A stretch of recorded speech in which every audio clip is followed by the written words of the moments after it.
Okay, I also developed mine in the new version of Blackboard, which I really like. I think it's much more simplified and straightforward. I also really want to thank Larissa and Laura and Belle, I don't know what role you had in this, but for the new template, because it's awesome. Very excited that we have a template to use, both that was for the courses in our department, but I think the whole OCDP now has a template that, because of courses like this. So I think that's great. I first did the OCDP course in the fall of 2015, and I just want to say that it has changed dramatically and is a much more smooth experience. And also maybe that was overwhelming for me the first time, but I think it's also changed. And so I thank you for that. And thank you to Laura, who is virtually here. I work with Laura, not Larissa. Hi. Okay, so mine has a similar layout. I have 2 welcome videos. Yeah, okay. This one is one that I did a long time ago, and I just kind of throw in all my courses. So this is my self-introduction, and I keep them separate so I don't have to redo it every time for every course. So this is just about me and my social work experience and some courses I teach. And so it's generic. And then this one is tailored to the course. So they have to watch both of them. Obviously contact information, syllabus, course calendar. I also have the course mapping worksheet. I added a link to an overview of all the assignment guidelines and the rubrics.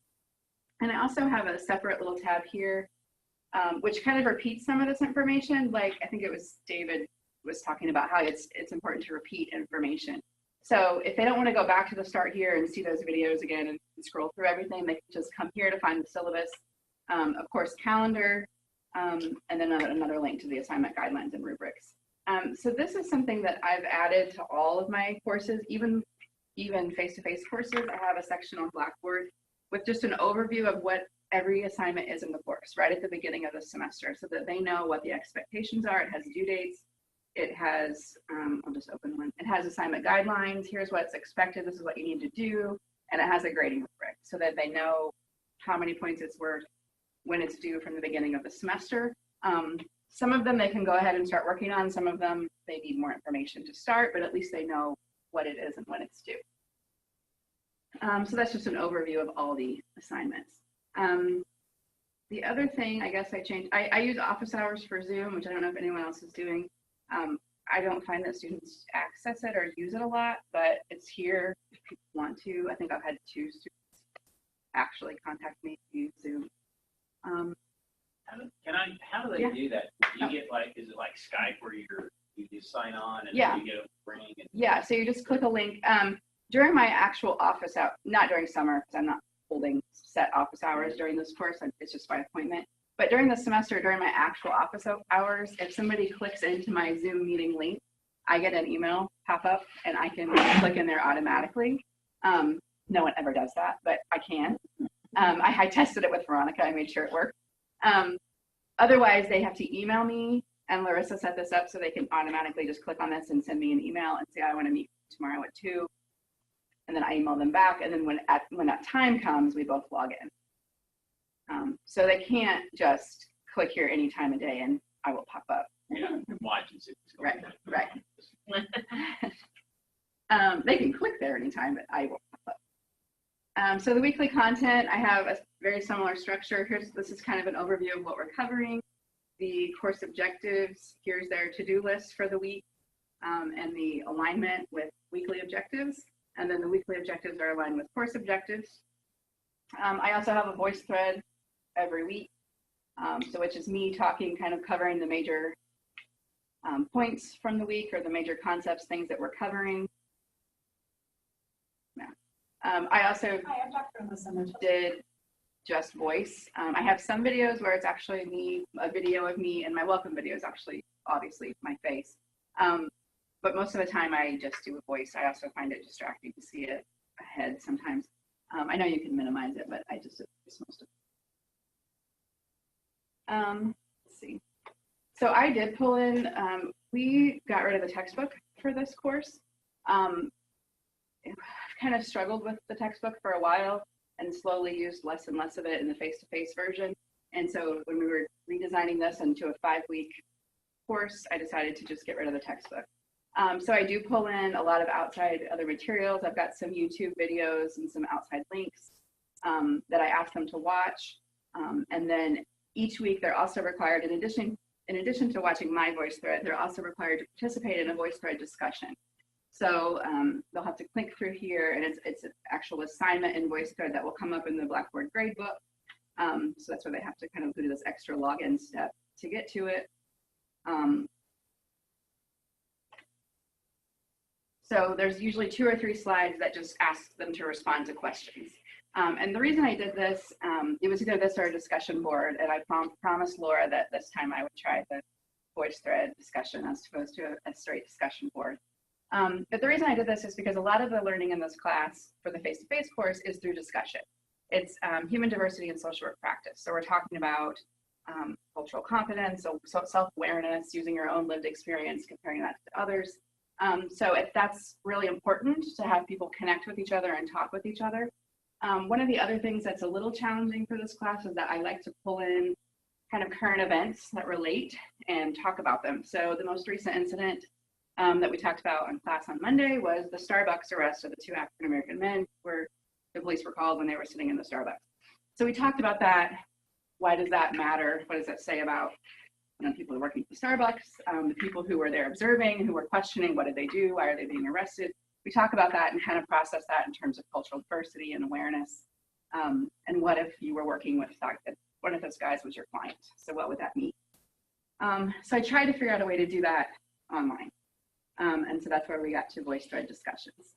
I also think it's really important in this class, especially, I think it's important in all classes that students introduce themselves and say a little bit about them, but especially in this course, because we do talk about very kind of personal issues and do a lot of self-reflection.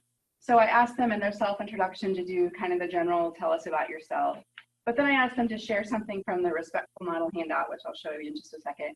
And then to identify an area where they know already that they need to improve in terms of diversity awareness, cultural competence, compliance.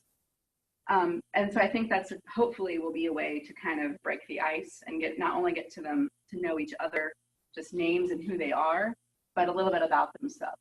So the Respectful Model worksheet is something that we use, I think it's in week 3 or 4 of the face-to-face class, but I put it here in week 1 for the online version as a way to kind of just jump right in.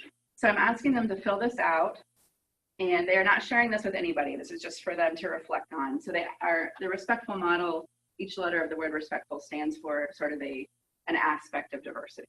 And so I asked them to think about all these questions and all of these different aspects. And again, they're not going to share this unless they choose to. But then I want them to reflect on this and their own lived experience in their introduction to share something about themselves and kind of make some connections in the class. And then I asked them to reflect on these questions. So which of the categories is likely to be your biggest challenge, why, and how much you overcome it. So from the very first week, I'm asking them to kind of confront an issue that might be challenging to them in terms of diversity. The rest of it is, I think, pretty standard compares to what other people have shown.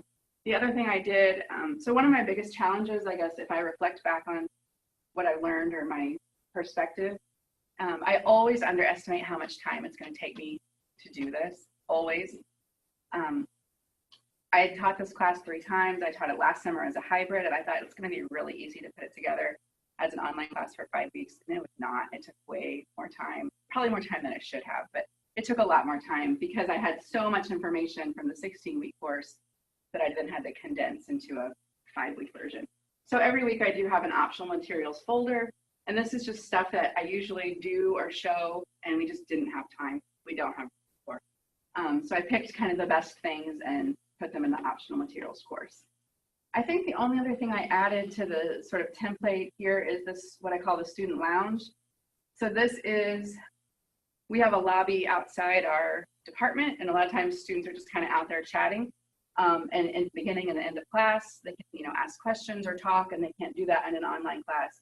So I created this as a way for just people to have that opportunity. So I will sort of be on this and monitor it, but I really encourage students to respond to each other.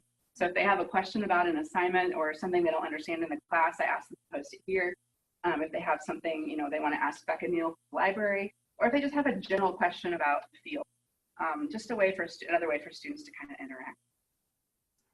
Is Becca tied in to the discussion board?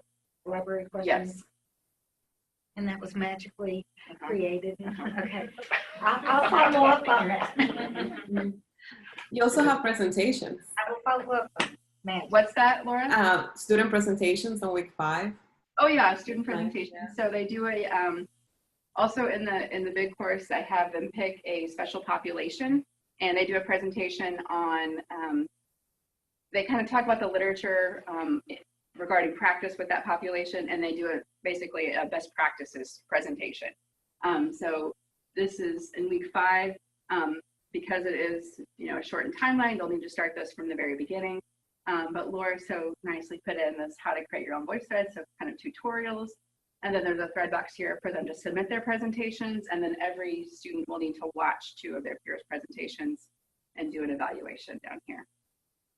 So another way to kind of get them to engage with each other. All right, anything else? Question? All right. Very good.